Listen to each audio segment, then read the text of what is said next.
Bom, olá, né? Boa noite a todos e todas. Estamos aqui com a nossa convidada, Lígia Medeiros, na abertura da área do design da palestra, a conferência, quase, né, Lígia? Com a professora Angélica também presente, e os professores e alunos aqui nos assistindo, né, que é muito legal, muito importante.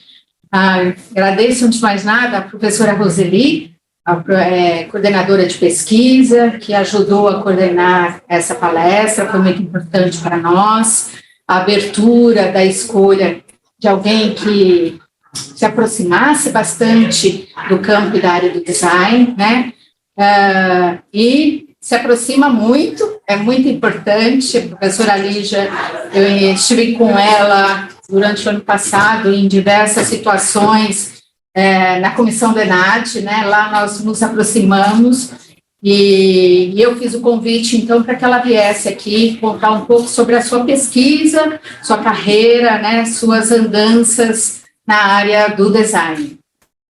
Então, bom, acho que, deixa eu só fazer saudações, tá bom. Só para a gente agilizar, porque nós vamos assistir a palestra. Queria agradecer a presença da professora Lígia por nos brindar aí com essa vinda a São Paulo, essa integração com a Faculdade de Arquitetura, Urbanismo e Design do Mackenzie. Agradecer a Roseli, que tem aí um trabalho, não é fácil organizar um evento híbrido, né? Um evento híbrido, nós estamos aqui, uma parte no auditório da Faculdade de Arquitetura e Urbanismo do Mackenzie, outra parte, cada um num lugar de São Paulo, no Brasil. Mas essa também é uma vantagem, né, Lígia? E ter você aqui, para a gente, é muito importante, porque aproximar o design, nosso curso de design, com os cursos de design que são referências no país, né? O curso da ESD é uma referência para todos nós, para nós é muito importante. Então, muito obrigada por sua presença. Eu vou passar a palavra imediatamente para a Nara ler o seu currículo e a gente já te ouvir, porque está todo mundo curioso. E quero agradecer e desejar sucesso no nosso fórum, né? De manhã a gente fez também uma conferência mais para a área de arquitetura com o urbanista Andrés Bortagaray, e teremos outras. Se você puder também divulgar lá o link do fórum para os seus alunos, seria muito importante que tivesse essa integração. Muito obrigada. E também falar, né, Angélica, que junto com o Fórum de Pesquisa também está ocorrendo a Semana de Viver Metrópole, que é a Semana da Arquitetura e do Design. Então, muitos professores e alunos estão aí nessas outras atividades, mas a palestra vai ser gravada e depois estará à disposição, assim como também devem ter alunos aí, professores, assistindo nesse entremeio do espaço físico virtual. Bom, Lígia, de novo, muito obrigada pela sua presença, né? Você nos honra aqui, estando aqui, para conversar sobre design, que é uma área que, mesmo o curso de design, nós somos um grupo pequeno de professores, não temos ainda uma pós-graduação, mas nem por isso deixamos, né, de pesquisar nas várias sentidos da pesquisa, então, tanto na iniciação científica, tecnológica, pesquisas com grupos, né, os grupos de pesquisa, professores e alunos. Então, você vai colaborar muito com essa abertura, com outro olhar, com uma pessoa que vem, né, de uma linha da área do design, né, formada em desenho industrial, na Escola Superior de Desenho Industrial, na Universidade do Estado do Rio, docente na graduação de pós-graduação da ESD, tem um mestrado, né, em Art and Design Education, mestre em Engenharia de Produção, então é um diferencial, né, ela sai da linha da área de comunicação visual para uma outra possibilidade dentro da discussão de materialidade, inclusive. Mestre em Engenharia de Produção na Universidade Federal de Santa Maria, doutora em Engenharia de Produção pela COP, Universidade Federal do Rio de Janeiro, Realizou também pós-doutorado com o apoio da CAPES, no Departamento de Design e Innovation Open University, e atualmente, né, é diretora da Escola Superior de Desenho Industrial, e as áreas de interesse dela, a gente estava conversando ali no Petit Comitê, né, não só projeto de produto, ergonomia, raciocínio projetual e graficácia, e metodologia projetual, né, ensino do desenho industrial de design.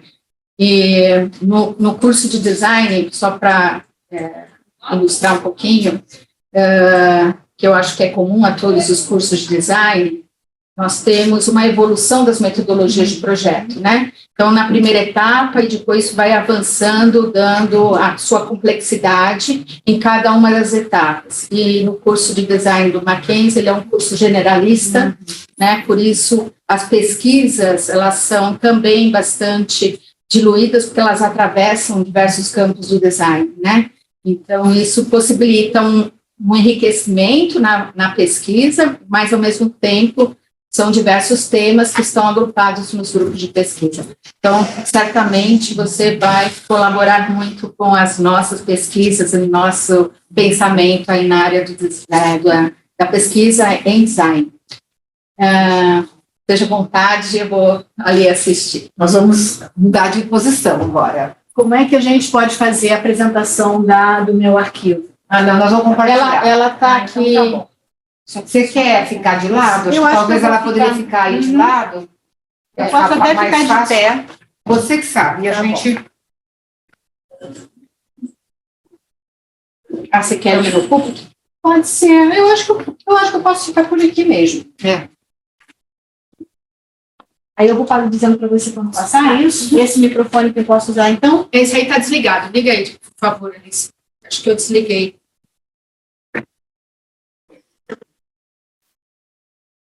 Então, é uma satisfação, eu acho até que a gente poderia colocar a imagem anterior, né, porque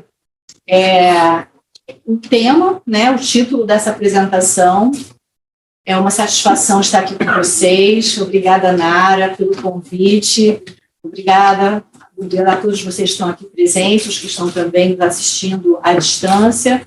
É uma satisfação muito grande voltar, né, a uma situação de mais uma vez, apresentar o que a gente vem há 20 anos, ou até mais, estudando. Quer dizer, há 20 anos eu tenho um estudo sistemático desse tema, mas é claro que a gente formata uma pesquisa a partir de inquietações que às vezes são até anteriores. Eu posso essa parte de compartilhar? Tá, claro. Às vezes elas vêm desde a época que nós éramos ainda estudantes, né? A gente ainda estava ali na graduação, ou até mesmo antes. Tudo bem? Tudo bem, obrigada. Então, o título, né, dessa apresentação é Tipologia de Grafismos, Classificação e Definição de Diagramas, Esquemas e Layouts. Quando a gente tá ou escrevendo uma carta, ou desenhando alguma coisa, uma ideia, ou fazendo um mapa para alguém para dizer como é que eu chego entre o hotel que eu estou hospedada e aqui a Mackenzie, a gente pode se utilizar de uma série de recursos que são auxiliares da nossa memória e são também registros que vão estar depois nos museus, né? O que tem mais valor no museu é aquele rabisco mais inesperado, mais tosco, mais espontâneo do que, às vezes, o produto final. Quer dizer, aquilo que tinha a mão do artista, o suor do trabalhador, às vezes ganha um aspecto emocional enorme, e às vezes a gente não se dá conta que cada coisa que a gente produz compõe essa cultura material que envolve também uma série de marcas gráficas que estão aí presentes, e hoje em dia, com o desafio da virtualidade, a gente começa, às vezes, a valorizar coisas que são materiais, justamente porque nós estamos muito no campo do imaterial, né? Então, aquilo que é nosso nosso vestígio material pode ganhar um valor, às vezes, acima daquele que a gente costumava até atribuir. Então, esse é um título, na verdade, é um tema que me preocupa há muitos anos, porque na condição de docente, eu olhava para os alunos e tentava dizer para eles: a solução ela não se resolve só mentalmente. A gente precisa começar a se utilizar de recursos que vão amparar, que vão ancorar uma parte do nosso raciocínio e que ele não vai representar a ideia pronta, mas vai representar todas as dúvidas, todas as incertezas, toda a fluidez daquele processo que é um processo que ele é, às vezes, inalcançável. Então, esse é o meu tema de pesquisa há muitos anos, pode passar, como a Nara já antecipou, eu tive uma trajetória aí, tanto na área da graduação como da pós-graduação, e no pós-doutorado da Open University, a gente teve a sorte de fazer esse estágio pós-doutoral em 2007, onde um dos eventos que estava sendo promovido na Open University era justamente um evento que se chamava as representações visuais como um processo de acompanhamento do processo criativo. E aí foi interessante porque lá a gente entrou em contato com outros pesquisadores que estavam tentando capturar justamente essa arqueologia da produção, tanto nas áreas das engenharias quanto das artes, até mesmo da literatura, porque até mesmo os autores que pesquisam o processo criativo de romancistas e de escritores, eles às vezes vasculham os rascunhos para tentar entender qual foi a rasura, qual foi a substituição da palavra, qual foi o salto criativo que gerou alguma coisa maravilhosa e surpreendente numa obra artística. Então, isso, inclusive, nas áreas de letras, se chama crítica genética, que é você estudar os rascunhos para poder entender o processo criativo do escritor. E a gente pode fazer uma analogia com a nossa situação quando nós estamos produzindo imagens. Então, às vezes é um conjunto, de coincidências que você tem interesse numa área, mas aí coincide de você estar num ambiente e outras pessoas estão preocupadas com coisas parecidas, e você acaba se identificando e formando uma parceria maior, que foi o que aconteceu com os nossos colegas lá da Open University, profissionais de Geocross e outros, com quem a gente acabou desenvolvendo uma pesquisa mais aprofundada. Então, qual é o mote, A comunicação gráfico-visual é um importante suporte cognitivo. Por quê? A gente sabe que hoje em dia a gente já nem memoriza números de telefone, está tudo no celular. Mas mesmo quando a gente quer memorizar, a gente tem que ter certas estratégias de memória para poder fixar alguma coisa, porque a nossa memória de trabalho ela é muito restrita. Ela é rápida, mas ela tem pouca capacidade de armazenamento. A nossa memória de longo prazo, aquela que a gente lembra de uma história da nossa infância, e a gente consegue, quando cantar uma música, basta começar a cantar os primeiros versos, de repente a música sai, isso é a memória de longo prazo, aquela que foi bastante solidificada. Mas a memória de curto prazo, que é justamente aquela que a gente precisa durante o projeto, durante a solução de problemas, durante o encaminhamento de uma ideia, ela é muito volátil. E a gente precisa de recursos de estabilidade para poder fixar as etapas preliminares ali e a gente não perder. Todos nós que passamos por isso, a gente sabe que se você não anotar, a memória nos rende, Então, essa comunicação gráfico-visual, ela tem esse aspecto de ser um suporte cognitivo importante para todas as etapas do projeto, obviamente, mas a gente muitas vezes, até nos cursos, ensina técnicas de representação das coisas prontas. Ou seja, a gente aprende a fazer cotas, a fazer linhas, a representar o que existe. Mas representar o que não existe, o que está ainda em movimento fluido ali, a gente ainda não sabe, a gente precisa de um tipo de representação gráfica que não é a mesma que a gente aprende através de normas, de códigos, de um desenho codificado.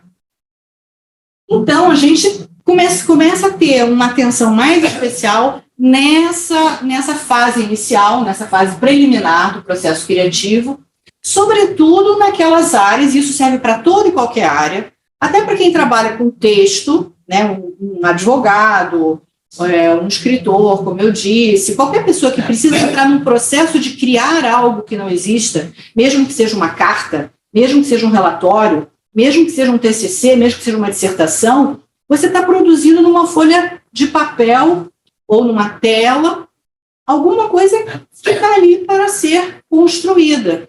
E muitas vezes nós temos uma sensação de que a gente vai produzir tudo mentalmente e ela vai aparecer já mais organizada. Então, o que acontece, né? Muitas informações importantes, a gente estudou, leu, fez a resenha, fez o resumo, pegou referências, pegou imagens, pegou uma série de coisas, foi a campo, estudou um monte de coisas, está com todas essas informações importantíssimas, né, por esse arsenal de informação, que elas podem ser armazenadas ao longo de todo um processo projetual, mas na ausência de um meio de expressão adequado, o seu uso pode ser dificultado e, às vezes, bloqueado. E quantas vezes a gente, como profissional ou como indivíduo, e às vezes você, como professor, olha o aluno e ele diz: professor, estou perdida, estou bloqueada, não sei, é bloqueio, mas o que desbloqueia, o que destranca essa sensação de não sei o que fazer? Já estudei tanto, já pesquisei tanto, já li tanto, mas como é que a gente passa para o momento seguinte, ou como que a gente sai dessa sensação de que nada do que eu faça vai ser espetacular? Então, a gente começa a olhar para esses grafismos, né? A gente utiliza essa palavra grafismo para não falar que é só desenho ou que é só escrita. É toda marca gráfica, qualquer rabisco que é produzido durante o processo projetual e criativo, né, transmite informação semântica. Informação semântica é que tem significado. Quando eu faço uma coisa com mais força, ou mais de leve, ou eu rasuro, ou eu circulo, ou eu boto uma seta, prestar atenção neste processo nos ajuda a entender até em que momento da angústia nós estamos, ou da euforia.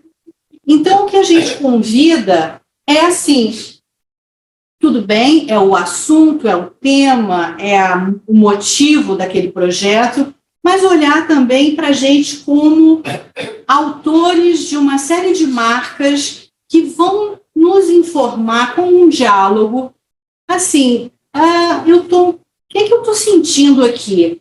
O que a minha própria expressão está me comunicando indiretamente sobre em que estágio eu me encontro? E é muito legal quando a gente começa a olhar para a nossa produção como uma matéria de estudo em si.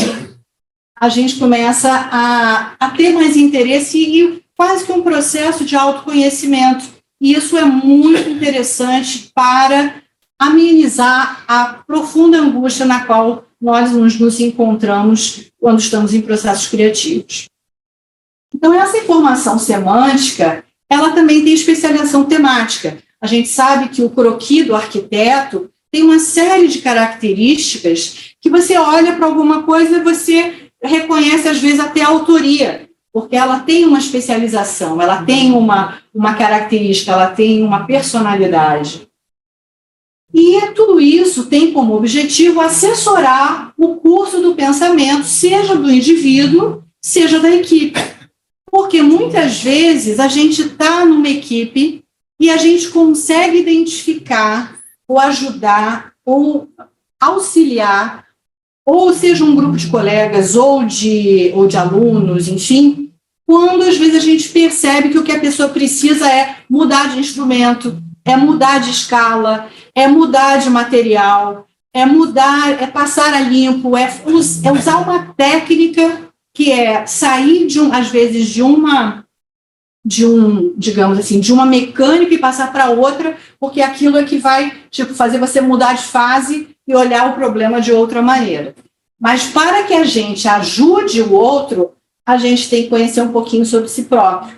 E nós, imagino que muitos aqui que estão né, nos acompanhando são professores, devem saber do que eu estou falando. Você não pode nem sempre pegar a mão do aluno para fazê-lo tomar a iniciativa de rabiscar, mas você tem que tentar encontrar meios de estimulá-lo a gostar daquele desenho mais tosco, mais feioso, mais rabiscado, porque ali pode ter muita informação importante e às vezes a gente fica com vergonha, eu não sei desenhar, professor, eu vou direto para o computador, porque o computador vai me mostrar a imagem limpinha, mas só que a gente vai perder uma oportunidade de, naquela rabiscação suja, a gente encontrar, às vezes, algo que vai ser o diferencial do nosso trabalho.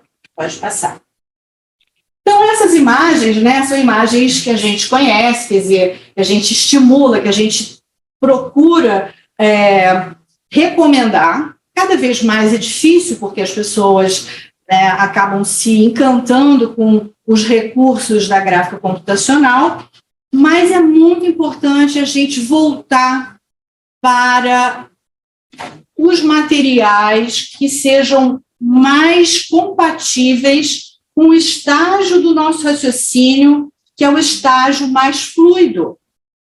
É como a gente pegar uma criança e querer que ela use o talher de peixe, já com todos os requintes da etiqueta na mesa, quando o que ela precisa é de uma colherzinha torta, de um babador, de uma coisa para fazer bagunça, porque aquele estágio que ela se encontra é aquilo que ela precisa. A mesma coisa é você, por exemplo, cantarolar uma música na sua cabeça, mas quando você vai vocalizar, você não treinou a sua voz, então você acha que desafina, você que não consegue. Então, quer dizer, é importante a gente encontrar quais são os meios que são compatíveis ou que são mais próximos do estágio do raciocínio que nós nos encontramos. Evidentemente, vai haver um momento mais adiante que a gente vai precisar de determinadas técnicas, mas isso não acontece o tempo todo. Pode passar. E essa rabiscação, ela tem valor, não apenas um valor afetivo para a gente, porque a gente se reconhece ali, mas é o material com que a gente vai dialogar numa equipe, que a gente vai mostrar, inclusive dizendo, isso aqui é provisório. Às vezes, por exemplo, quando a gente comenta com os alunos no mercado de trabalho, na vida profissional, quando eles têm que apresentar para, às vezes, um cliente uma etapa do projeto, se você leva aquela coisa toda pronta, o cara diz, tudo bem, acabou o trabalho. Não precisa fazer novas alternativas, porque você já me trouxe a solução, ela está toda limpinha, impressa a laser. Mas se a gente diz, não, isso aqui é um papel manteiga com lápis mole, sim, eu estou dando uma informação semântica, ou seja, um significado de que aquilo é provisório, aquilo precisa ainda de muito estudo, aquilo ainda está na etapa das tentativas. É quando a gente informa pela forma, pela apresentação, que não, o trabalho não acabou, ele está só começando. Então, às vezes, a gente tem até dificuldade de mostrar para um cliente ou para um interlocutor de que o trabalho é denso, que o trabalho é demorado, que o trabalho é de muitas possibilidades, que eu estou ainda dando a volta no problema. Se eu apresento uma coisa que já está toda limpa, parece que foi tão fácil chegar ali. E vier uma solução precipitada, nem sempre ela vai ser a melhor. E, obviamente, o interessante é que a gente pode transitar do detalhe para o geral para o específico, tanto que a gente pode sair lá da apresentação mais rústica, mas aí depois a gente mede, a gente vai para os milímetros, mas depois a gente volta e a gente consegue fazer esse trânsito, mas sabendo que é um ciclo, que é de idas e voltas, que é de retornos, que é de revisões. E a gente, então, entender e também provocar que a gente não tenha, que a gente chama de fixação prematura, ou seja, se apaixonar prematuramente por uma solução, ou por uma forma, ou por uma ideia, sem ter dado tempo de que ela fosse suficientemente verificada, ou testada, ou amadurecida. Bem, dentro do aspecto mais acadêmico da pesquisa, né, meu objetivo, né, nesse processo todo de identificar isso como um tema para estudar, até hoje ainda entender e criar tipologias de grafismos, né? Entender como é que eles podem ser classificados, tanto para o ensino, como para ajudar na aprendizagem nesse aspecto da gente se conhecer melhor e conhecer o nosso próprio mecanismo de criação e de, digamos, de progressão e de motivação no projeto. Baseados, tudo isso, né, esse objetivo, baseado no entendimento de que o ato de representar graficamente, assim como o efeito dessa representação, apoiam o raciocínio projetual, ou seja, todo esse equacionamento de fatores que a gente tem que lidar com processos que podem ser mais ou menos complexos, mas tudo isso tem um papel desde a atitude de registrar até o efeito daquilo que depois volta na forma de imagem, tudo isso apoia esse processo de raciocínio. Por quê? Né? Qual seria a justificativa? Projetar exige a exploração do pensamento original, né? Individual e coletivo, e da atividade inventiva, através do controle de uma sucessão de níveis e graus de comunicação. A gente vai falar depois um pouco sobre o que é essa ideia de originalidade, de invenção e de inovação. E a definição e denominação desses níveis, né, de originalidade e de comunicação são fundamentais para a compreensão e articulação das características e utilização desse processo de comunicação. Eu vou justificar isso dentro da própria ciência e do desenvolvimento científico. A minha hipótese é que a fluência gráfica, ou seja, fluência não significa ser exímio ilustrador, não é fazer o retrato da pessoa com os cílios igualzinhos, que parece uma fotografia, mas a capacidade da gente rapidamente colocar, né, externalizar algo que está ali se montando mentalmente. Porém, a fluência gráfica associada aos processos metodológicos, ou seja, o conhecimento sobre os processos cognitivos envolvidos na projetação, facilitam o desempenho projetual. O que a gente muitas vezes percebe? Pessoas que têm muita habilidade para representar, excelentes ilustradores. Eles são magníficos, eles são exímios, eles têm muita habilidade. Acontece que a gente se apaixona muito rápido por aquela imagem e acha que deu. O processo projetual de investigação da ideia, ele é antecipado, ele é suspenso prematuramente, porque a gente se apaixonou pela beleza. No entanto, também tem o outro caso. Aquelas pessoas que têm menos habilidade, elas ficam elucubrando teoricamente, estudam e têm ideias, e até são especialistas em metodologias, e acham que a metodologia vai resolver todos os problemas. Se eu seguir a metodologia, vai dar. mas uma coisa sem a outra, nem sempre o resultado é um resultado satisfatório. Então, esse triângulo aí é interessante.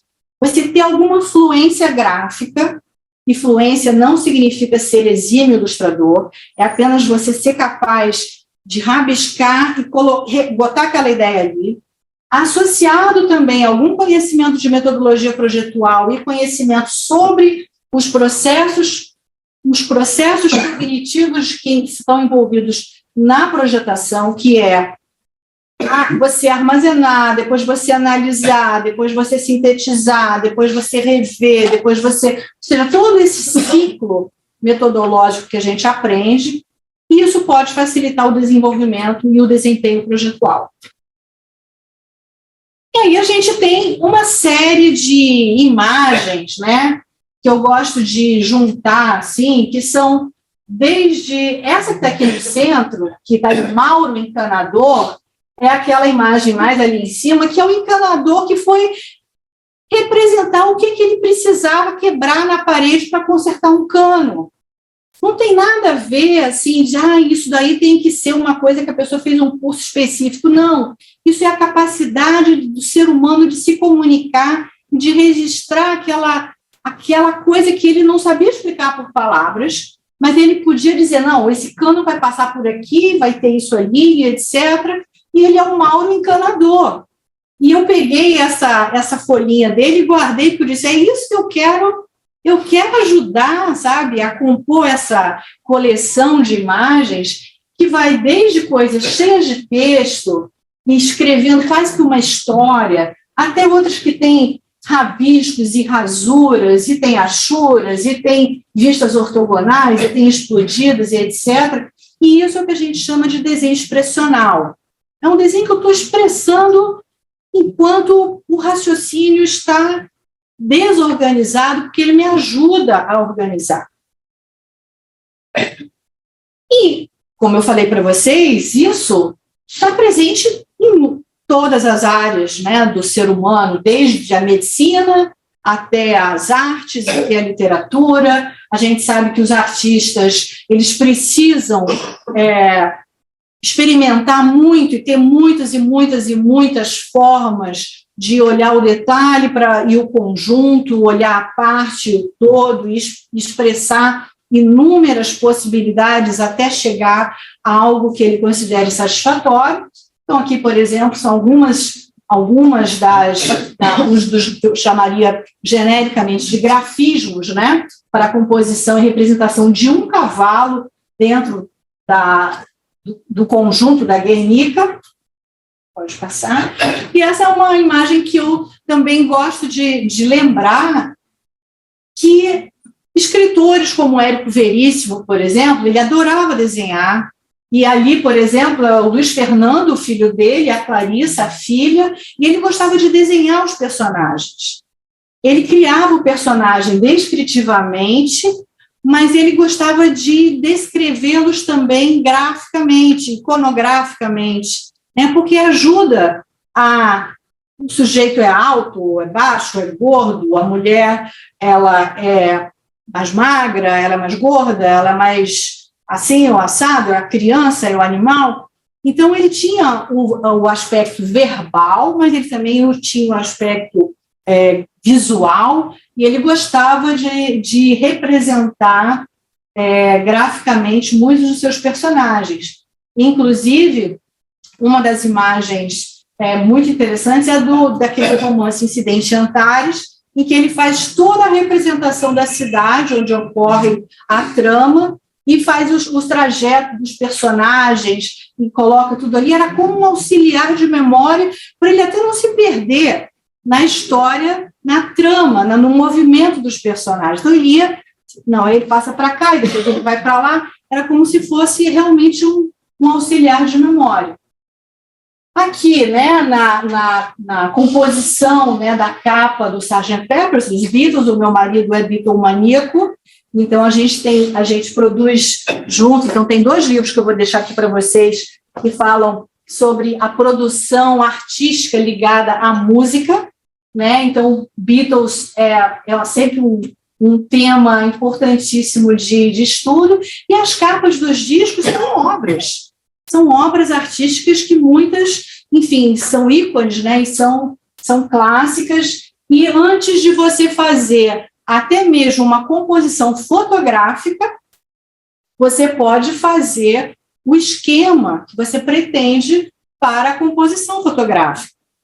E o Le Corbusier, quando esteve no Rio de Janeiro, ele fez algumas palestras e uma série de representações também, que ele fez de forma bastante espontânea, mas que mostra que, enfim, é isso que acaba tendo um efeito extraordinário de reconhecimento de um gênio, de uma ideia, de uma originalidade, porque é aquele momento quase que mágico, onde alguma ideia se conecta com outra e gera algo extraordinário. Aqui é algo que a gente estava conversando um pouquinho antes de começar essa conversa nossa aqui, essa palestra, que também na literatura britânica a gente encontra muito material que fala sobre a educação do desenho em todos os níveis da educação, da formação dos indivíduos, né? Quer dizer, a Nara comentou que eu fiz o meu mestrado em educação de arte e desenho lá na universidade, não na Open University, na Universidade de Londres. E lá, esse autor chamado Richard Kendall, essa imagem ela se refere a design education, ou seja, educação projetual nos anos fundamentais, ou seja, desde as crianças, digamos, numa escola de ensino fundamental, e eles têm isso como tradição. E ele comentava, né, essa curva aqui, ela representa, digamos, os 3 níveis básicos de ensino, né, o nível fundamental, o nível médio e o terceiro nível seria o superior, onde a faixa vermelha seria o suporte instrucional e a branca seria o pensamento independente do estudante. Então, quando você começa com a criança desde os primeiros anos escolares, ela entende mais ou menos o que é cultura material. Eu visitei aqui há pouco o laboratório de cerâmica e também de vidro, e são técnicas ancestrais, milenares, ou seja, a humanidade trabalha com isso há muito tempo. E as crianças, elas brincam com areia, elas brincam com massinha, elas brincam com tudo isso sem se dar conta de que elas estão aprendendo a mexer e a construir a cultura material. E isso poderá ser através também da educação do desenho, ou seja, da expressão gráfica. Ela vai ampliando essa tal fluência gráfica que eu mencionei antes, a ponto dela chegar no ensino superior e ela está alfabetizada na linguagem visual. Certo? Porém, aqui no Brasil, como a gente perdeu muito desse suporte nos ensinos fundamentais, nos primeiros anos escolares, quando o aluno chega lá no ensino superior, ele não foi alfabetizado. E aí a gente fica num dilema, porque a gente começa a querer puxar de onde não tem. E a gente vai tendo que aumentar nosso suporte à medida que a complexidade do próprio projeto vai também aumentando. A gente vai dando primeiro problemas mais simples, e depois os problemas vão ficando mais complexos, e eles vão ter que tirar cada vez mais de nós o suporte que eles não tiveram maturidade para desenvolver por si próprios. Então, essa terceira imagem, ela seria uma tentativa da gente achatar aquela curva, considerando que a gente tem pouco que fazer para reintroduzir as disciplinas projetuais e disciplinas de desenho, vamos chamar de desenho, englobando todas as atividades que possibilitam algum tipo de expressão, que ela não precisa ser o desenho só com lápis, pode ser qualquer tipo de desenho mental, que nem que seja fazer uma maquete, né?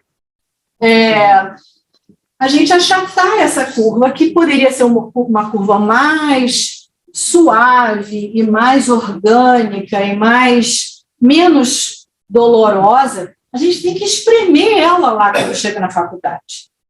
A gente tem que dar muito suporte no início para tentar possibilitar ao aluno a independência de raciocínio quando ele chega no final do curso.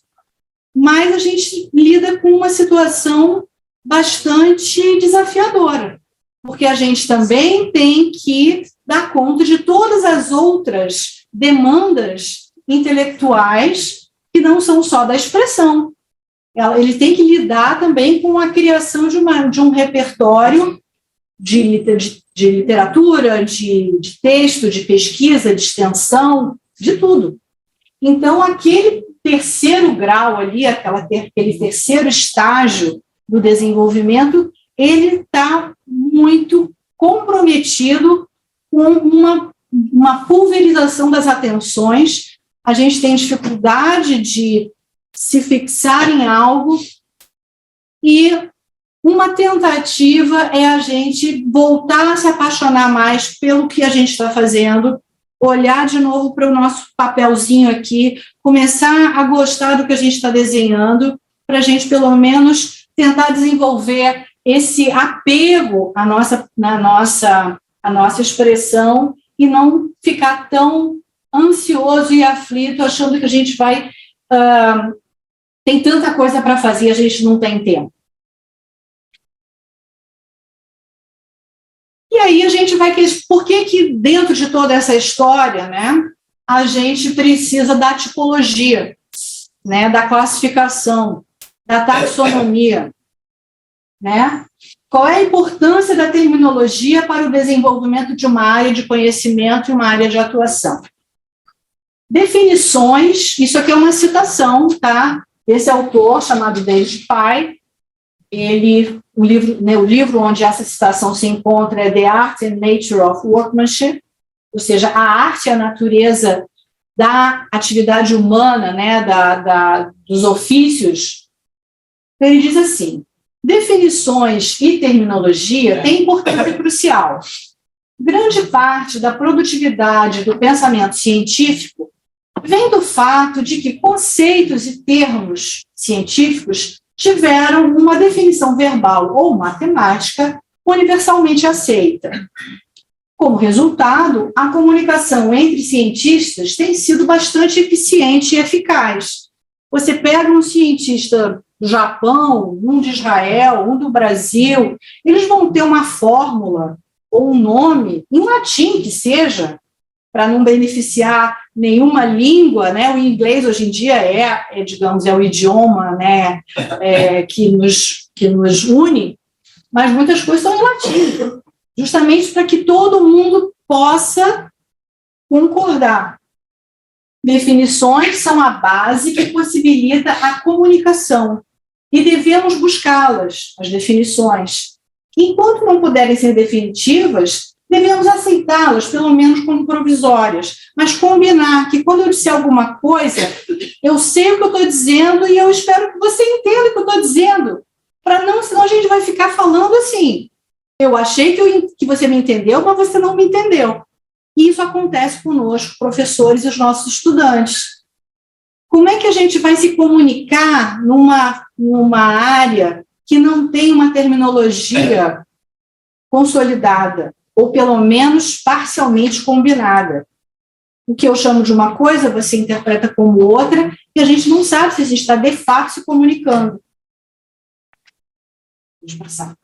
E aí eu tenho o exemplo das nuvens. Nós que somos meros cidadãos, olhamos para o céu e dizemos: o tempo está nublado. Tem nuvens no céu. Mas o meteorologista sabe exatamente o nome da nuvem. E ele classifica as nuvens pela altura, pela forma, pela cor. pela densidade. Então, você dá nomes para as nuvens, assim, num nível de detalhe interessantíssimo. E a gente olha para o céu e diz, pô, que nuvem legal, parece um cachorro, parece um cavalo, parece um carneiro, é algodão, é não sei o quê. Tudo bem, mas nós somos leigos. Mas na nossa área de pesquisa, a gente tem que dar nome para as coisas. Senão a gente não vai se comunicar, nem conosco mesmos.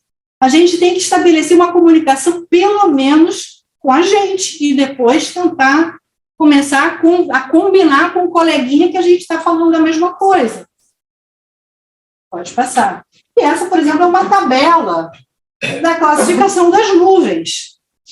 Tem uma representação iconográfica, tem uma representação simbólica ali de letras, né, que representam, tem as classificações ali, nuvens baixas, nuvens médias, etc., para nuvens. Então, os nossos grafismos são pequenas nuvenzinhas que aparecem no céu da nossa mente e elas podem mudar de configuração. E a gente pode fazer a busca por elas, para elas nos informarem se vai chover, se vai ser tempestade, se vai ser garoa, se eu estou em apuros ou não, estando aqui no meio da tempestade. Porque isso nos ajuda a minimizar, inclusive, a nossa sensação de aflição na hora do sufoco do projeto, que eu não sei nem onde é que eu estou.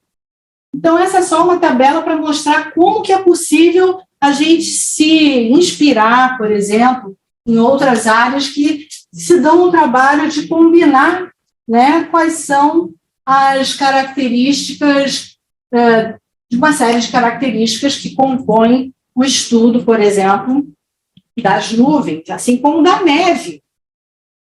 A gente que não tem muita neve, pelo menos no Rio não tem, em São Paulo também não, mas, enfim, a neve é sempre uma coisa que a gente acha bonita. Mas, por exemplo, os esquimós têm centenas de nomes para neve, mas centenas de nomes para branco. Né? A gente diz que é branco, mas assim, a gente fala branco leitoso, branco de gelo, branco não sei o quê, mas eles têm um vocabulário enorme para gelo, para branco, para neve. Por quê? Porque para eles aquilo é muito importante. O que é importante para nós, para a gente dar nomes, para que a gente possa ser mais preciso e exato na comunicação e no entendimento e na evolução de uma determinada área de conhecimento? Pode passar. E aí a gente tem, né, inúmeros exemplos de grafismos sem rumo, sem sentido, retorcidos, apressados, imprecisos, intencionais, podem ter alguma coisa escrita ou apenas somente a forma, ligadas ou não ao desenvolvimento de uma ideia. Pode passar. Coisas que são riscos, traços e linhas. Qual é a diferença entre um risco? A gente está propondo, né, que um risco é uma marca não especializada usada com força. Eu risquei. Quando a gente diz assim, riscaram a pintura do meu carro. O que é isso? Fizeram uma linha no meu carro? Não, foi um risco. Foi uma coisa que ela teve uma força. Um traço é uma marca gráfica curta, feita com movimentos rápidos e apressados. E as linhas, elas podem ser mais longas, mais uniformes, intencionais, para definir limites e contornos. Isso daí é como o David Pye diz, pode ser uma nomenclatura provisória, mas a gente vai testando para ver se ela funciona, e se ela faz sentido, e se ela me instrui também sobre algo que eu estou ali produzindo. Tem muitas palavras no nosso dicionário que a gente diz, isso daí é português antigo, arcaico, mas a gente precisa ir para o dicionário, às vezes, para dizer, tem palavras legais ali que a gente pode aproveitar. Bosquejo é uma delas. Bosquejar é justamente o aquecimento psicomotor, né? Que às vezes é um esforço mal colocado ali, você vai bosquejar alguma coisa.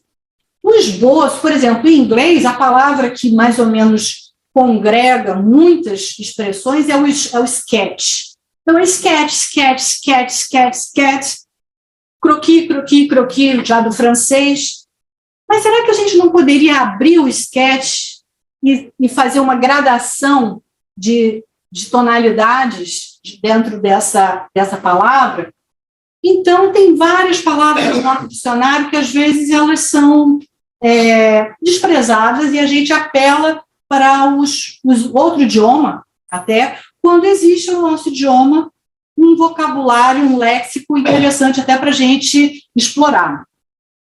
Então, bosquejos, esboços e ilustrações são momentos em que a gente sai de algo que, às vezes, tem a função apenas de aquecimento. A gente não entra na academia para fazer musculação sem fazer o aquecimento, sem fazer alongamento. Um atleta não entra na quadra sem se preparar fisicamente e aquecer seus músculos. A gente querer resolver um problema sem fazer o aquecimento não é legal.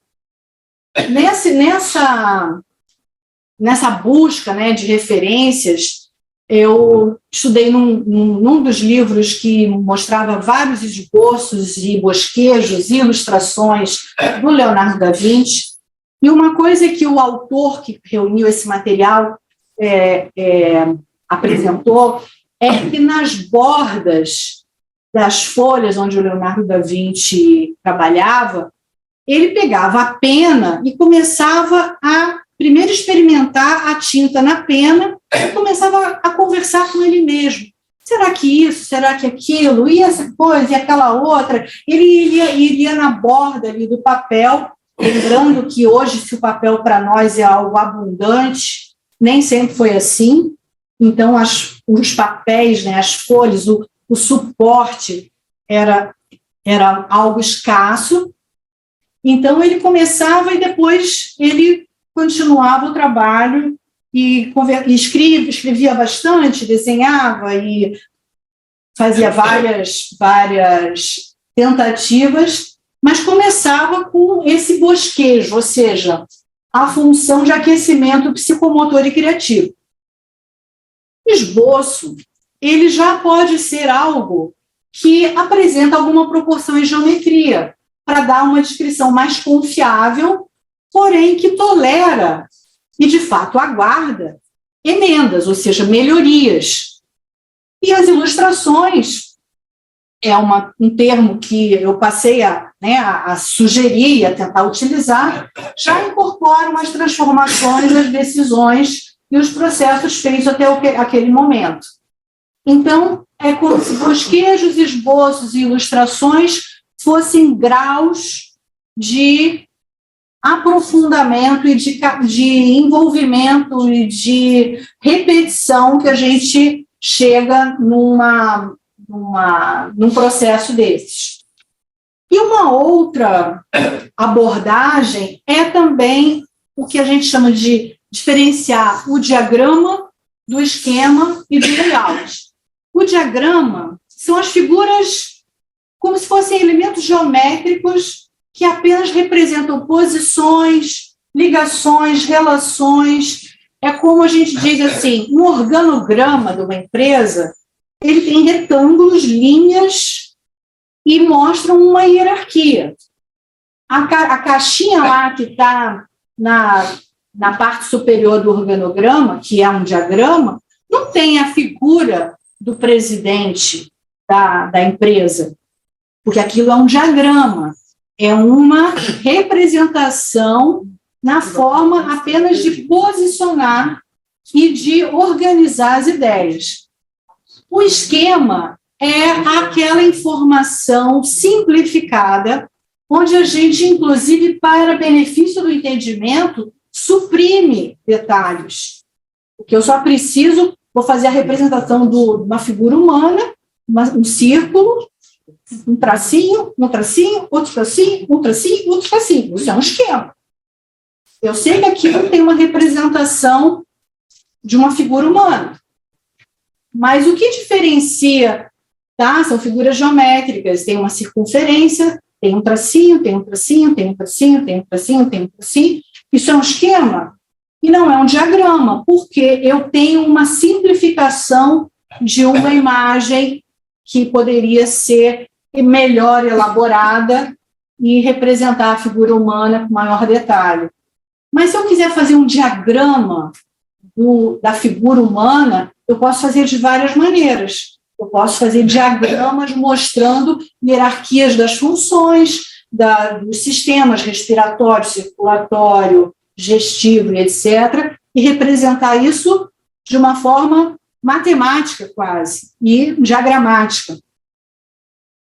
E o layout é aquele que fornece informações em detalhes com mais alto grau de verossimilhança entre o objeto e a representação, porque, inclusive, ele pode ser muito fiel quando a gente faz um layout de um espaço, um arranjo físico, de uma organização, a gente está representando com maior semelhança aquilo que, de fato, a gente quer levar adiante, ser produzido, ser comunicado, e etc.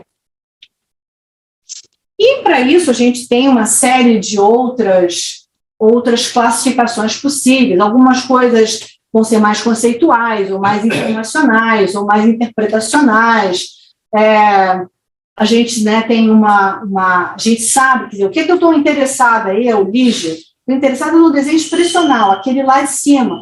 Mas a gente sabe que é muito importante e é muito presente nos cursos a gente instruir os alunos na parte do desenho operacional, aquele que é baseado em códigos, porque tem que ter uma codificação conhecida tecnicamente, e a parte projetual, que é, normalmente, aquilo que vai representar a solução efetiva de um problema.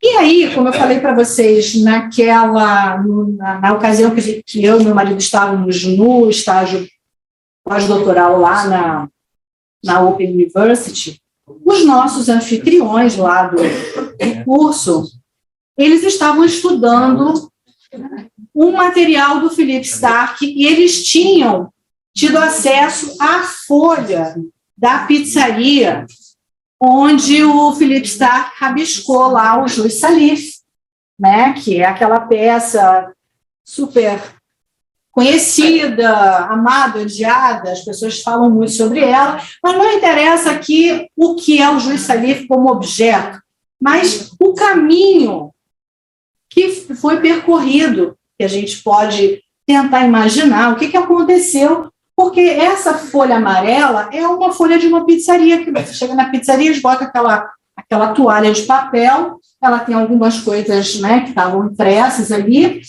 e ele tinha uma encomenda da Alessi, que é a empresa que comissionou ele fazer uma bandeja muito sofisticada e etc., e ele, em vez de uma bandeja, entregou o Jus Salif, uma coisa que não era o que tinha sido pedido, mas valeu muito a pena. Então, ele estava lá, e a gente, né, pode imaginar, arqueologicamente, vamos dizer assim, o que aconteceu, por onde ele terá começado. Né? O que aconteceu ali? Não foi um processo linear, ele deve ter ido e voltado. Será que aqueles pontinhos ali têm a ver com as bolhas ali daquela figura? Por onde será que ele começou? E esse era o assunto do momento lá na universidade que a gente estava, e eles comentaram com a gente esse material, aí tinha aqui a mancha de vinho, sei lá o quê, da pizza, da gordura e tal, o que aconteceu, e o Philippe Starck gostava de ficção científica, isso aí era a Guerra dos Mundos e etc.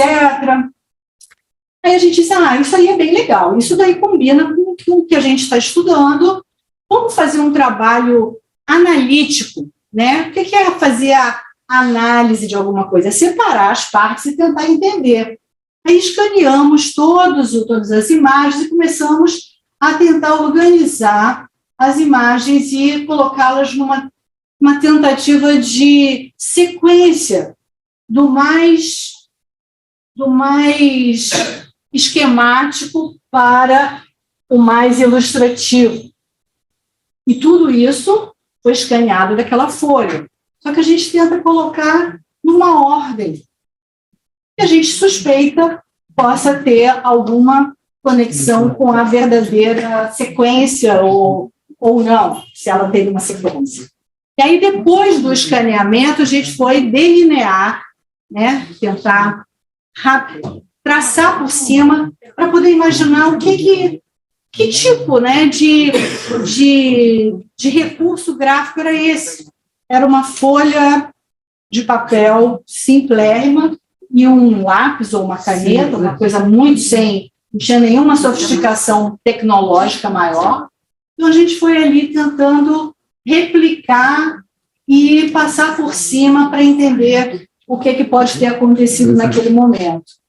E fazer uma tentativa de encaixar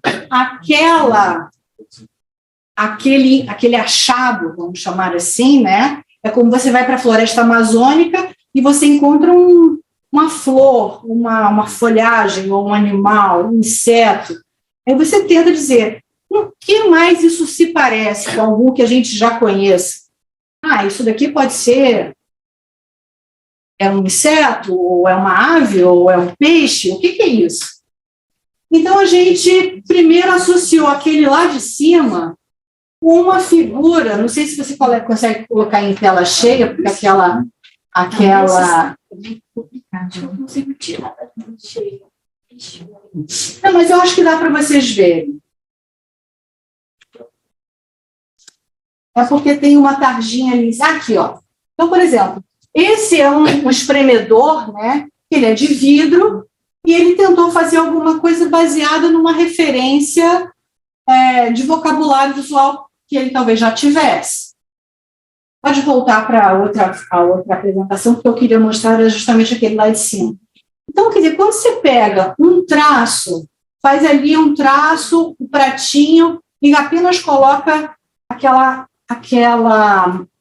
peça ali no centro, é muito simples, mas tem uma alta expressividade. Se você conhece aquele de vidro, você diz, eu entendi o que ele quis representar ali.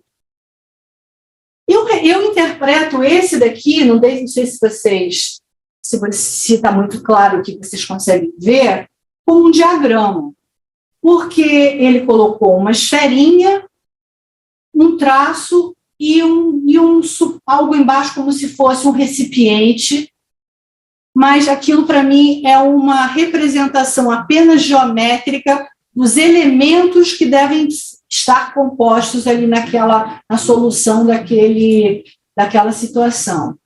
E vai saindo, fazendo rabiscos, rascunhos, bosquejos e esboços, usando diagramas, esquemas e layouts, até chegar a algo muito parecido com o que, afinal de contas, foi executado industrialmente.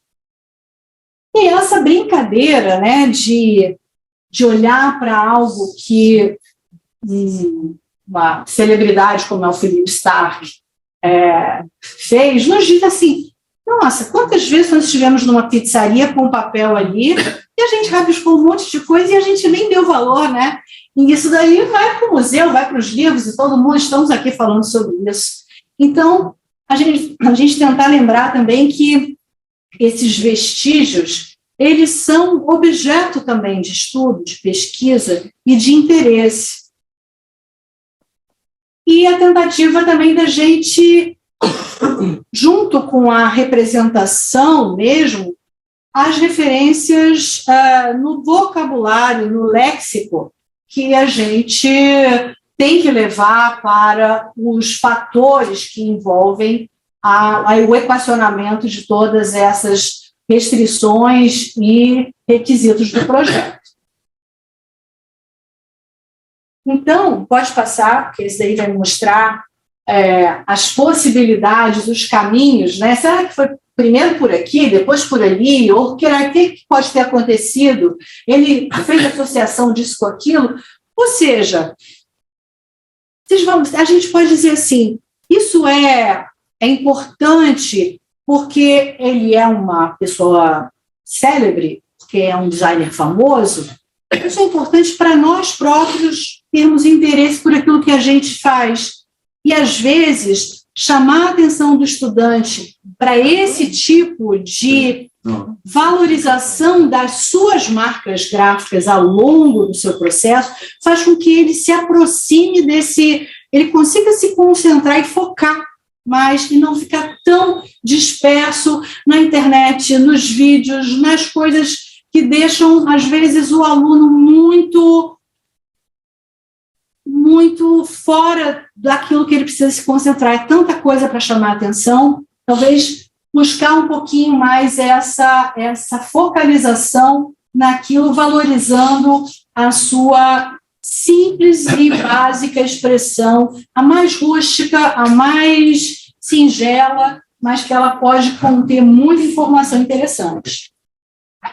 E a gente imaginar que, por exemplo, se você for tentar, mesmo naquela representação que foi tão, digamos assim, rústica ainda, você procurar colocar as proporções ali e tentar encontrar as relações harmônicas que existem dentro daquela figura, talvez, né, isso possa contribuir também para o sucesso e o interesse que esse produto acabou gerando em tantas pessoas, porque apesar, né, de ser um produto que até a própria publicidade em torno do Juiz Salih feito pela Alessi, quando ele completou, acho que 25 anos, diz assim, o produto mais vendido, mas que nunca espremeu um limão, alguma coisa eles falaram assim, porque o objeto, o espremedor de limão mesmo, talvez nem seja o mais importante, mas é algo que suscita interesse, suscita curiosidade, suscita comentários e alguma vontade de saber mais sobre até essa parte mais pitoresca, né? E aí, quer dizer, a gente falou sobre o aspecto individual, né, o aspecto de equipe, coletivo, o aspecto do desafio do professor de puxar para o aluno a motivação para se encontrar consigo mesmo durante o processo criativo, e a gente falar sobre essa questão num nível mais amplo, que é o da criatividade como a nossa, digamos, a nossa força, né? A nossa força motora, aquilo que nos impulsiona. A criatividade é um processo mental, né? Na verdade, envolve raciocínio, memória, capacidade avaliativa, afetiva e produtiva. Tem várias linhas de estudo da criatividade, entre psicólogos, entre filósofos, e etc. Tem vários autores que têm abordagens diversas.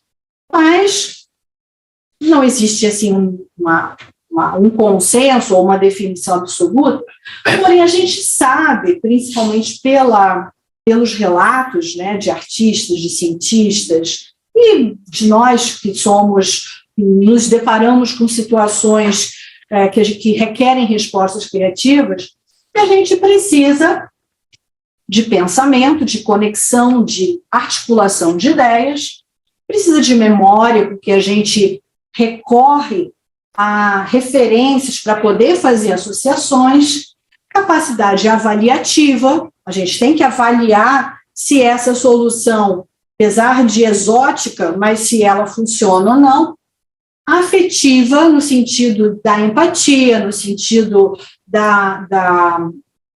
do aspecto mais emocional, e produtiva, no sentido da real execução e finalização daquilo. Existem vários autores, como eu falei para vocês, mas entre eles, né, existe um entendimento de que existe o aspecto do talento, sim, da motivação, do conhecimento, da própria personalidade. Algumas pessoas são mais flexíveis do que outras, portanto, elas estão mais propensas a fazer associações de ideias distantes, processos cognitivos e reconhecimento. Eu mencionei o Leonardo da Vinci, porque ele é um dos exemplos que é muito frequentemente utilizado, e muitas das coisas que o Leonardo da Vinci ofereceu para a sociedade do século XVI não foram entendidas, não havia reconhecimento que aquilo era genial, porque simplesmente um helicóptero naquela época não era necessário, as pessoas não viam valor naquilo. Então, a criatividade, além do aspecto individual, ela também requer um aspecto sociocultural.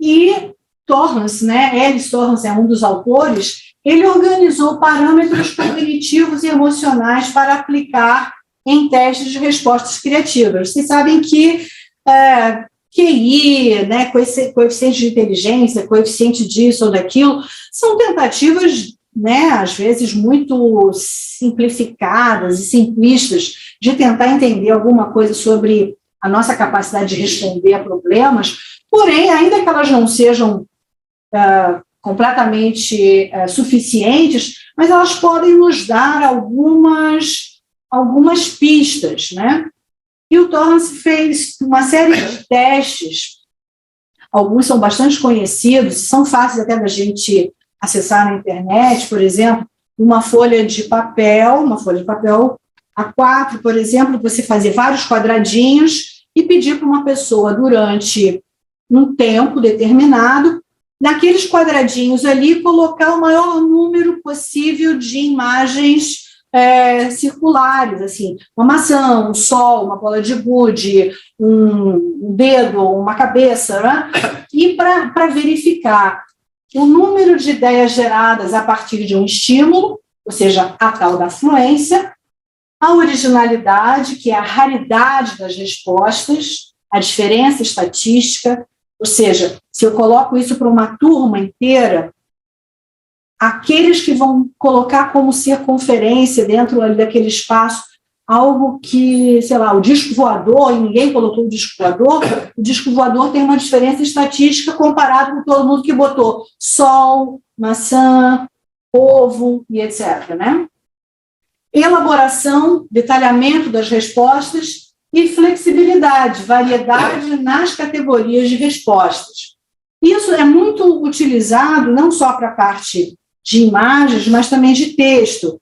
Então, por exemplo, existem vários exercícios de criatividade, o pessoal da publicidade usa muito isso, que é você dar muitas, por exemplo, pegar uma sigla e dizer quais são as possibilidades daquela sigla, com aquelas letras, quantos nomes possíveis a gente pode fazer com aquela sigla, ou quantas coisas são vermelhas, ou quantas coisas são isso. Enfim, existem vários exercícios, não é para desenvolver a criatividade, mas para as pessoas que estão ali tentando se verificar em relação à sua capacidade de produzir respostas interessantes e com uma certa rapidez, e lembrando que eu tenho que mudar de categoria. Eu estou falando coisas em vermelho, aí eu vou começar com as frutas, mas eu só faço frutas. Aí depois, mas o que eu posso fazer também de vermelho que não é fruta? É legume, depois outras coisas, enfim, a gente mudar as categorias, lembrar que a gente tem que, às vezes, dar um salto um pouquinho mais arriscado para chegar na originalidade, na flexibilidade, na elaboração e, principalmente, na fluência, porque da quantidade a gente pode tirar qualidade, não é obrigatoriamente, mas pode tirar. E nesse mundo, que nós somos tão desafiados a ter, enfim, respostas e ter encaminhamentos e dar soluções para problemas tão complexos, entender um pouco sobre os mecanismos e os artifícios que, às vezes, intuitivamente nós percorremos, mas se além de ser intuitivo, se ele tiver um certo grau de observação e de entendimento de como a coisa pode acontecer, a gente pode melhorar o nosso próprio processo, a gente pode ajudar uma equipe que está com dificuldade de render, a gente pode ajudar um aluno, a gente pode ajudar um orientando, a gente pode, às vezes, a nossa própria vida, a gente consegue observar problemas antigos sob um novo olhar. E aí, a criatividade exige esforço. Ela não é aquela coisa, eu vou só relaxar porque dormindo eu vou encontrar a solução. Não, a criatividade exige esforço para se alcançar o maior número possível de respostas em classes diferentes, com o risco do salto imaginativo. Porque, para arriscar, a gente tem que ter coragem. Mas isso não é suficiente, pois a criatividade depende do reconhecimento de outros. Como eu falei para vocês lá o exemplo do Leonardo da Vinci. Como é que o outro vai reconhecer a criatividade se ele próprio nunca pensou sobre isso? Como é que a gente quer que a sociedade entenda que eu sou um gênio se ninguém nunca passou pelo desafio de enfrentar a folha em branco para resolver um problema? Como é que o nosso cliente vai entender as horas que eu passei e as noites que eu não dormi em cima de um problema, se ele também não tem esse conhecimento e essa vivência? E aí a gente volta ali para aquela imagem da nossa lacuna no nosso processo formativo.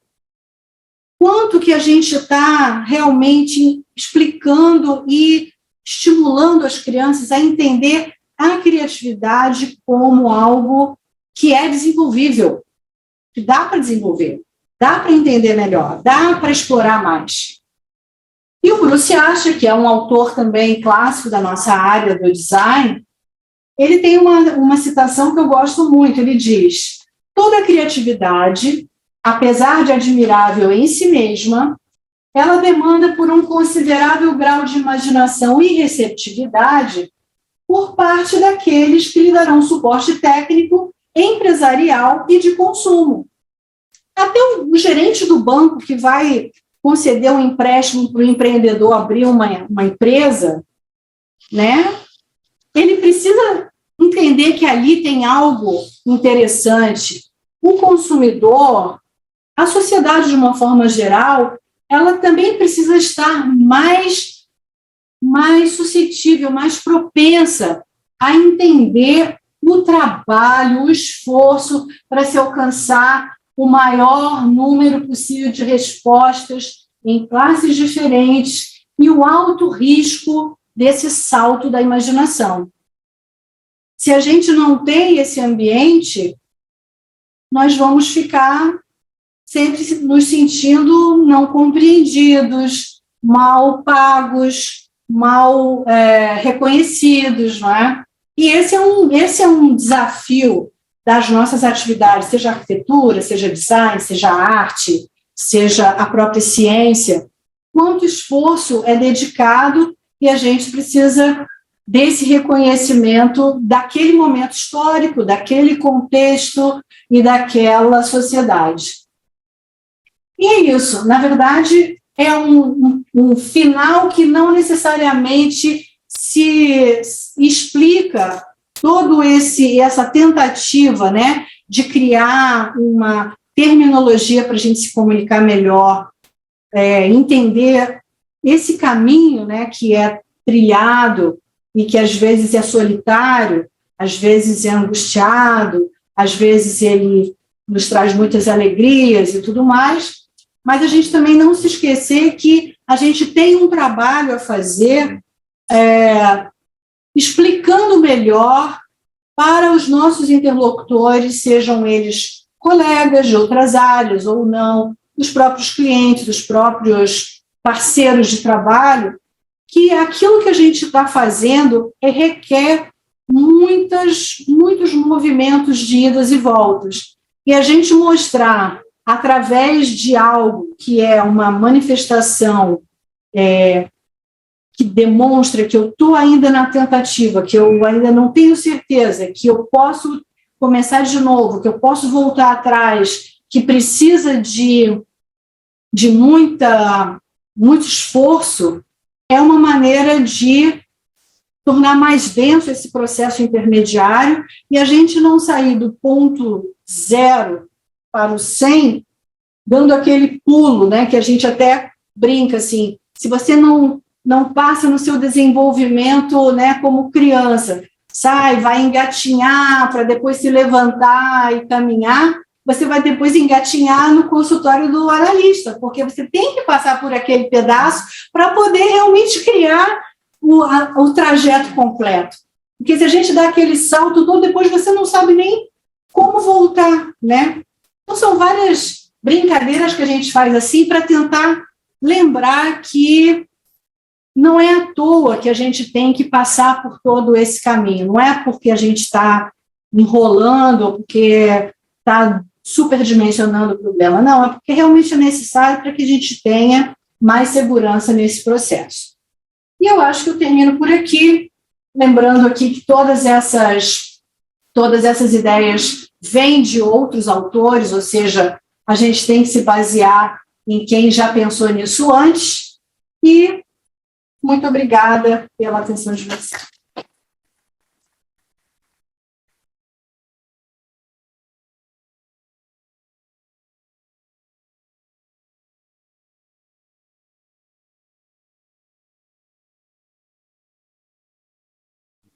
Tá.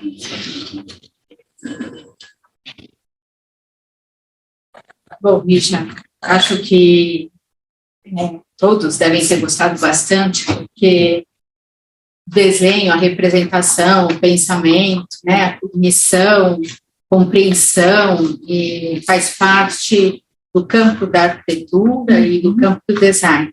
E é algo que a gente vem percebendo, é uma conversa já também corriqueira entre os professores, dessa preocupação de como estimular os alunos para que eles desenvolvam de uma forma mais, vou dizer competência, mas porque eles têm que ter esse caminho, então, para chegar na fluência quando estiverem no TCC, né, que é isso que a gente espera, que os alunos compreendam e entendam melhor o seu próprio desenho, a sua própria representação, o seu pensamento, né, visual, que é o que a gente utiliza muito aqui. E a gente vem percebendo que os alunos têm uma dificuldade da primeira, e é algo, coincidentemente, eu estou dizendo isso porque o NDE, neste semestre, né, tomou uma posição, inclusive de uma conversa com os professores da arquitetura, que eles estavam já percebendo, visualizando que a necessidade desse treino, né, e desse incentivo maior com os alunos para como eles vão chegar lá, né? Então, por quê? Estava falando anteriormente do nosso curso especial, o curso de design, que tem as várias metodologias, e muitas vezes a gente até se preocupa mais com as questões da metodologia do que com esse pensamento visual necessário para a área de design e para a área de arquitetura, né?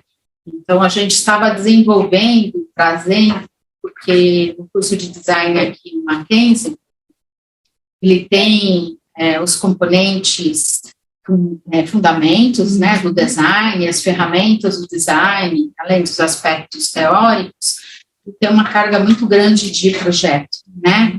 Isso vai da primeira à sétima etapa aí com uma carga grande de projeto.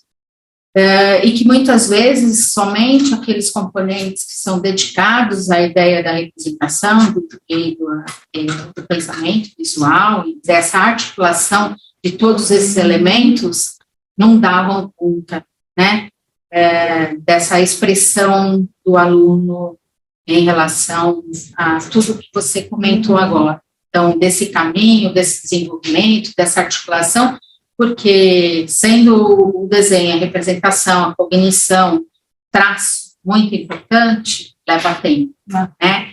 E isso é importante, leva tempo porque pode ser, né, treinado, desenvolvido, ele tem um crescimento aí de qualquer acredito que na arquitetura também, mas principalmente no design, já que a gente tem aqui um representativo do design, tem essa necessidade, né? Então, essa parte de representação é muito importante. Sem ela, até muitos têm esse processo que você fala, eu vou direto para o computador, porque lá eu me defendo, lá o meu traço não fica perdido, ele não é mais tão esquematizado, nem tão organograma, e ele tem uma expressão diferente, mais limpa e objetiva, né, na parte de computação. Então, eu acho que o que você trouxe para nós é uma experiência, né, que não é uma experiência só de sala, mas é uma experiência de sala junto com pesquisa. Então, você está desenvolvendo uma pesquisa aí já madura, né, mais de 20 anos fazendo nessa direção e trabalhando nessa questão da educação, né, da design e educação. Então, isso acho que mostra, né, que é uma preocupação genérica, né, de todos nós, e que existe uma possibilidade de busca e de diferenciação, né, de caminho, vamos dizer assim, de caminhos. Então, aqui a gente tem vários professores de projeto, e, de repente, não sei se alguém tem uma pergunta, tem um professor que é responsável pelo sketch. Eu vou fazer a pergunta que o Olavo ia fazer. Ele subscreve. Não, é verdade, vou fazer essa pergunta para você. Olá. Liz, parabéns pela apresentação, super bacana, obrigado aí por ter vindo. Eu queria saber sua opinião. Você conhece ela? Sim. Ah, é? Tá. Eu queria saber sua opinião a respeito da construção desse cenário. Eu acho que a gente vive um cenário híbrido e de transição, em relação também a essas questões assim, mais materiais e gestuais, né? Então, eu estou brincando aqui com o Olavo, que é a pergunta que ele faria, que o Olavo tem ajudado a encabeçar aqui esse processo de reconquista do sketch na plataforma digital. Sim. Né? Onde o gestual não é mais o mesmo. Sim, né? sim. E as oportunidades e as possibilidades, a plataforma transforma também o uso. Né? Queria saber o que você acha desse processo, você vê ele como transição, ou se a gente já alcançou um outro estágio, né? Se é uma nova plataforma, se sua pesquisa alcança isso também. Só para complementar, eu vejo, por exemplo, que em algumas áreas do projeto, isso é mais maduro, né? Então, acho que tem um histórico, até a gente conversa muito com os meninos que trabalham, por exemplo, em montadora, o acesso à tecnologia é facilitado, porque havia muito recurso, já há mais tempo essas dinâmicas foram se incorporando ao fazer, e esse gestual que antes era no papel se digitalizou, mas faz parte do processo, e é distinto em outras áreas, Sim. né? Então, não sei, queria te ouvir um pouco a respeito disso. Sim. O Olavo quer fazer a pergunta e a gente meio Não, na verdade, eu acho que eu esperava você responder, porque vem ao encontro, mas talvez por uma viagem diferente. Bom, eu vou me levantar só porque o robozinho aqui está bem na minha frente, então eu não vejo vocês tão bem. Obrigado. Mas eu estou chamando de robozinho porque é como a gente apelidou o nosso. A gente tem um desse também, já chamamos de robozinho. De fora. Então, é claro, os suportes, eles podem mudar. Né? Então, como eu citei o Leonardo da Vinci, ele não tinha um papel sulfite, ele tinha outros, ele tinha uma pena, não tinha um lápis. Então, quer dizer, não é o suporte, suporte material, mas é o ato e o efeito da representação. É isso que está lá na minha hipótese, né? É o ato de você se dispor a colocar formas que são ainda muito provisórias e não esperar que elas se organizem mentalmente para depois você representar ela pronta. Aí os alunos perguntam assim, mas professora, ainda não está pronto. Eu falei, quando você tiver um filho, quando é que você vai fotografar o seu filho? Quando ele tiver 18 anos? Não, você vai fotografar ele em todas as etapas. Bebê acabou de nascer, depois não sei o quê, depois fez a primeira gracinha, o primeiro sorriso, o primeiro dentinho, todas as etapas fazem parte. Agora, se eu vou usar uma Polaroid, uma câmera digital, uma câmera analógica, eu vou tentar desenhar ele, se eu vou carimbar a mãozinha dele, não importa. É o ato e o efeito de representar. É claro que talvez a gente seja de uma geração que nós não somos os nativos digitais, né, como o pessoal está chamando. É possível que os nossos alunos, eles não tenham tanta intimidade com certos recursos que eram comuns para nós e que a gente tem até uma certa nostalgia. No entanto, eu observo hoje, às vezes até com uma coisa curiosa, muitos alunos se interessando por caligrafia, pela caligrafia artística, muitos alunos se interessando em recuperar técnicas mais orgânicas, onde eles têm mais domínio, porque a tecnologia ela deixou de ser a novidade e passou a ser o padrão. E aí, aquele interesse também em buscar algo que tem uma coloração um pouco mais próxima do meu corpo, do meu ritmo, mas eu não sou uma defensora de uma técnica.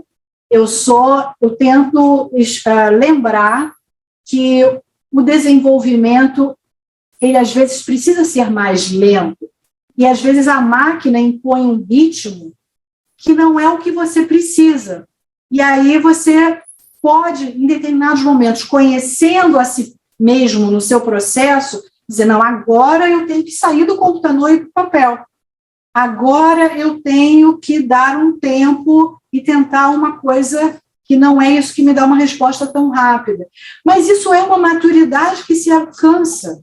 E não somos nós que eu sempre me coloco, né, como professora, assim, que eu tive já uma experiência, às vezes eu olho para o aluno e digo, ele está precisando de tal coisa. Eu tento dizer, mas eu não posso fazer por ele. Mas a gente tem que dar assim, quem sabe você experimenta outra coisa? Quem sabe você sai do computador agora e vamos para o papel? Quem sabe a gente agora faz uma representação tridimensional? Vamos cortar um papelão e vamos tentar ver isso, se fica em pé, né? Porque, às vezes, sair do suporte não é só do suporte bidimensional. Às vezes, é isso tridimensional mesmo, é tentar fazer uma coisa, né? Cortar, rasgar, embolar e tal, sentir mais materialmente e não ficar só no campo visual. Porque o papel, ele tem uma textura, ele tem um barulho, o lápis riscando. Todos esses outros sentidos, eles agem também nesse processo cognitivo. E quando a gente se fixa somente na tela, a gente passou por isso nesses 2 anos de pandemia, dando aulas somente na telinha, alguns estudiosos estavam atribuindo o burnout, né, o esgotamento a que nós estivemos submetidos, porque enquanto eu estou aqui nessa sala, eu tenho vários sentidos me dando informação. Tem barulho, tem luz, tem cheiro, tem uma série de estímulos. Então, os estímulos eles estão ativando vários sentidos. Quando eu estou só na tela, eu focalizo excessivamente só no aspecto visual e os outros sentidos eles ficam subutilizados. E eu estou esgotando um canal de comunicação e não utilizando os outros. Então, é muito nesse sentido. Eu dou aula de ergonomia também, né, uma das disciplinas que eu ministro, e eu sempre falo sobre muitos aqui nem sabem o que é máquina de escrever, mas as datilógrafas, elas tinham toda uma coreografia para colocar a folha no papel, girar aquele tambor, fazer esse movimento, digitar e etc. Então, a tendinite, ela não era tão severa porque você tinha uma coreografia do corpo inteiro.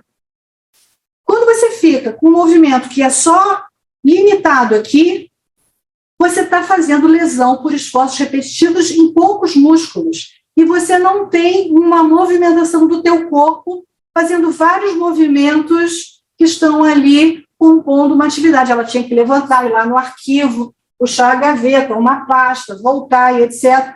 Aqui a gente bota tudo na tela e fica ali limitado, às vezes, muitas horas por dia, e isso tem um preço também no nosso próprio corpo, além do aspecto cognitivo. Então, não é que seja uma apologia, mas é uma lembrança. Quem sabe, se você levantar um pouquinho, fizer um alongamento e faça isso, e use uma folha grande para você ter que riscar e fazer um arco maior, tenta desenhar grande em vez de só desenhar pequeno.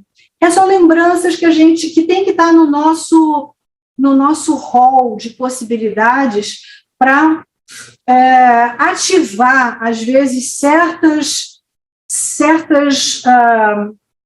bloqueios que acontecem quando a gente só enxerga um caminho como sendo ditado pela orientação tecnológica, que é o programa que está na moda, que é a empresa que está vendendo, que é a empresa que adotou, e etc. E a gente vai naquilo de uma forma muito... não é que ela seja dócil, mas assim, a gente se adapta, mas o processo anterior àquele que é de dar a resposta para a produção, que é aquele que envolve realmente o aspecto criativo, ele precisa de um espaço mais diversificado de alternativas para a gente ficar realmente se sentindo mais contente, mais satisfeito com o resultado. Eu entendo que, por exemplo, nas montadoras, nas empresas, a gente está falando de produção, né? Falando já do meio para o final do processo. Mas no início ali, na parte em que nada existe, o que a gente precisa onde ainda nada existe, que é a folha em branco, pode ser a tela em branco, pode ser a folha em branco, pode ser o chão de areia em branco, onde eu vou riscar na areia, não tem problema. Mas é esse momento ali de fazer a primeira marca que a gente tem que lembrar que ela não vai ser a definitiva.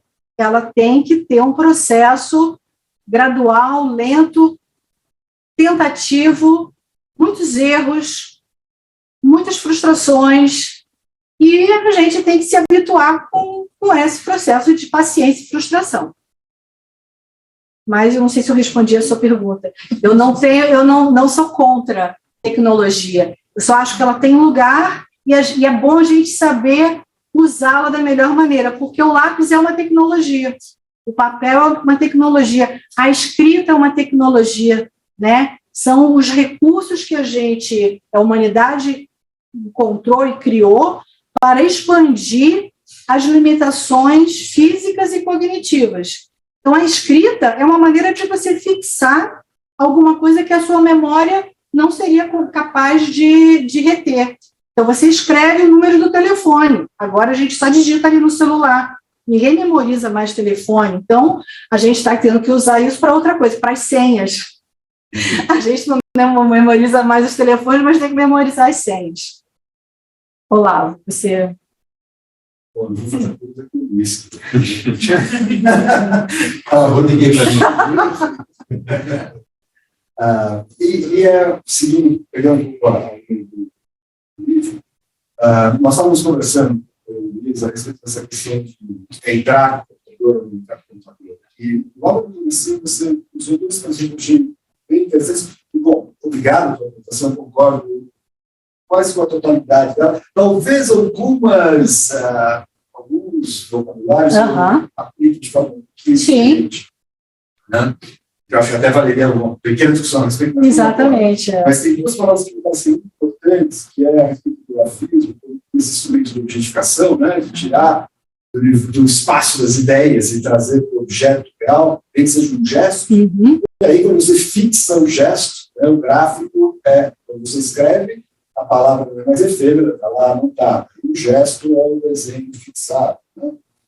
O desenho é o gesto fixado. E você fala que o grafismo deve ser um uso nem dificultado nem bloqueado. né? As informações. O grafismo, né? Ele deve ter essa passagem ideal do objeto da maneira mais imediata, espontânea. E aí vem um problema que é interessante, porque algumas pessoas acreditam na utilização do computador o mais rápido possível, que as pessoas adquiram essa fluência. E eu acho que para alguns dos instrumentos, vamos ser bem preciso nessa explicação, por exemplo, para usar um tablet, uma caneta ou um Photoshop, eu concordo plenamente. Mas se a gente liga para um outro tipo de aplicativo, por exemplo, um instrumento mais diferente, o Illustrator, onde você já não tem mais o uso de gestos, você tem a parametrização, mais radicalmente ainda, se a gente começa a falar do SketchUp ou AutoCAD, gente, você já tem aí um bloqueio que interrompe a fluência. Você acaba tendo que escolher um código para o que você quer fazer. E se no Photoshop de história no tablet ou na areia, isso é uma coisa que flui, de fato. Então, aliás, eu não usei essa palavra e achei ótimo, está adaptada e vai durar, né? Porque é o fluir. Outra coisa que eu insisto muito com os alunos é no fato de que você exercitar o seu gesto vai permitir que você desenvolva o seu gestual, no sentido da sua linguagem, a sua expressão, o seu olhar sobre as linhas, sobre os ritmos. Bom, me parece que você concorda com isso, mas eu gostaria que você falasse um pouco sobre isso também com os alunos. Obrigado.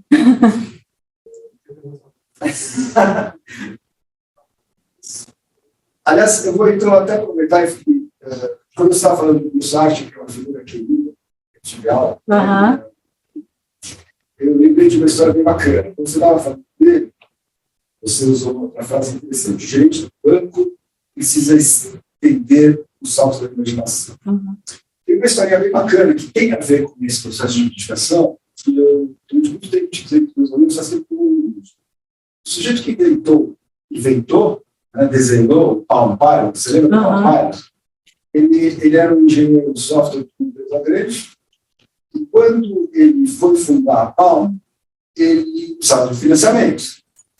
E para mostrar para os possíveis financiadores, ele tinha um modelo.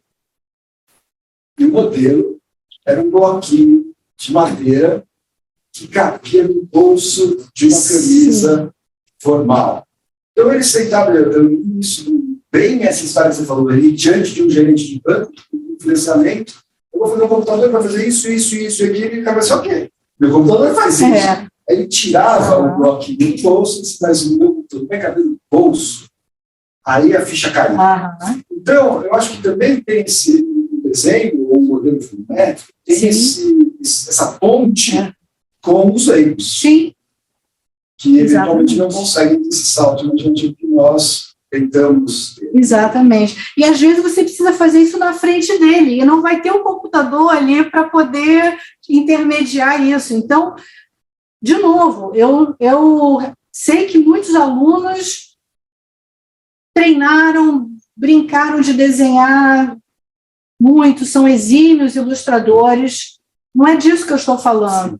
Eu estou falando a gente sentar junto aqui e dizer assim, tá, como o Mauro encanador, como é que a gente vai resolver aqui o problema desse cano, entendeu? A gente poder se comunicar rapidamente com alguma coisa que é o que está acessível ali para nós naquele momento. É uma caneta, é um lápis, é um carvão, é um giz, alguma coisa assim.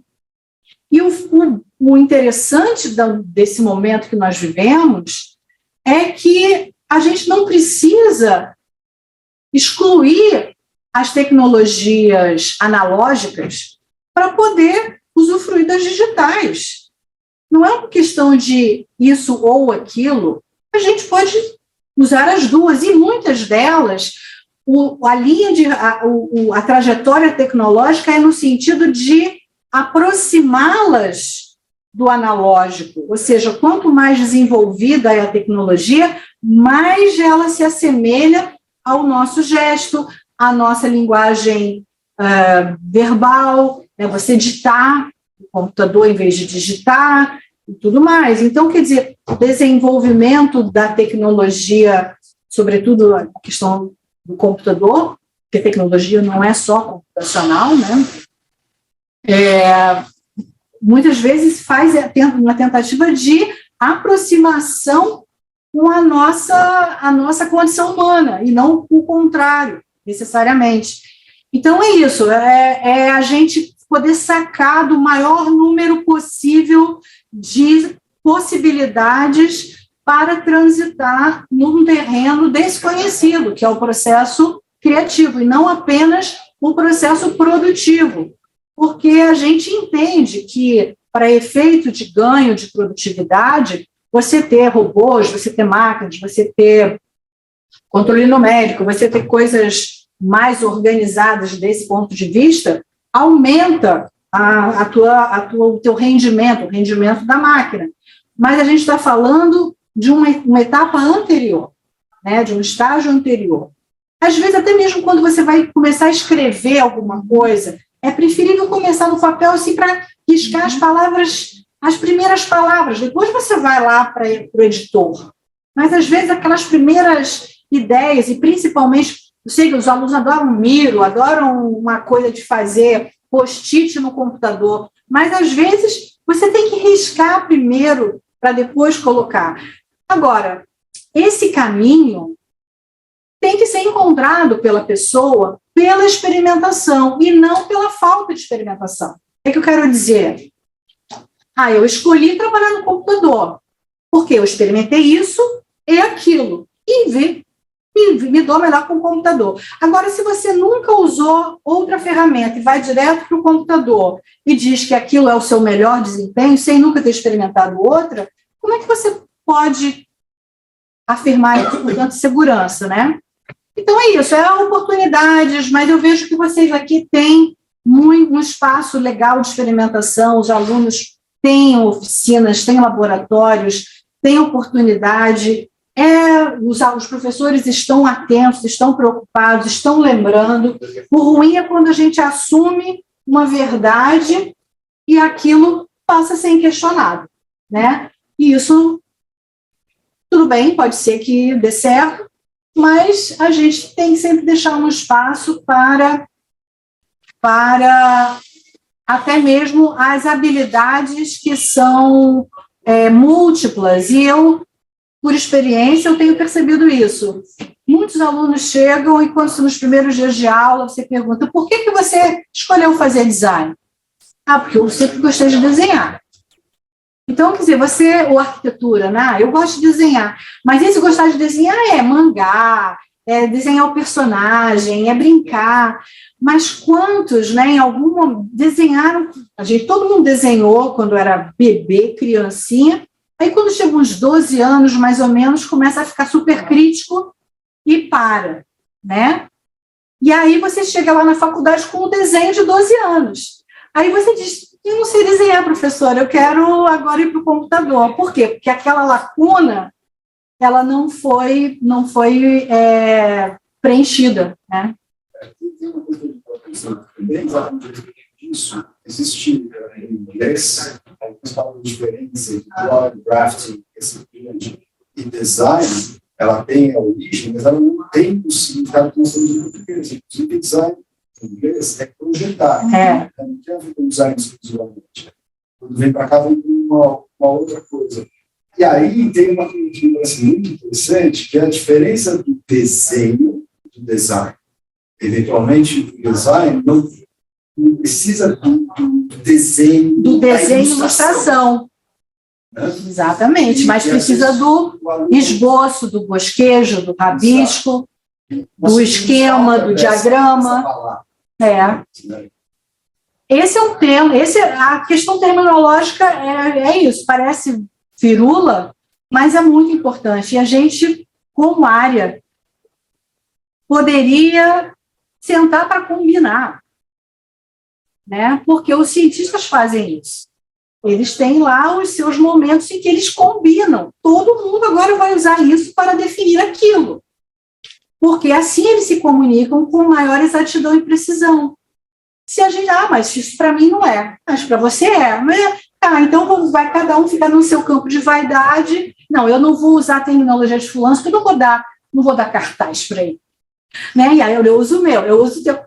Então a gente se desenvolve pouco no aspecto de que não precisa ser, como eu digo, a minha tese foi defendida em 2002, ou seja, já fez 20 anos.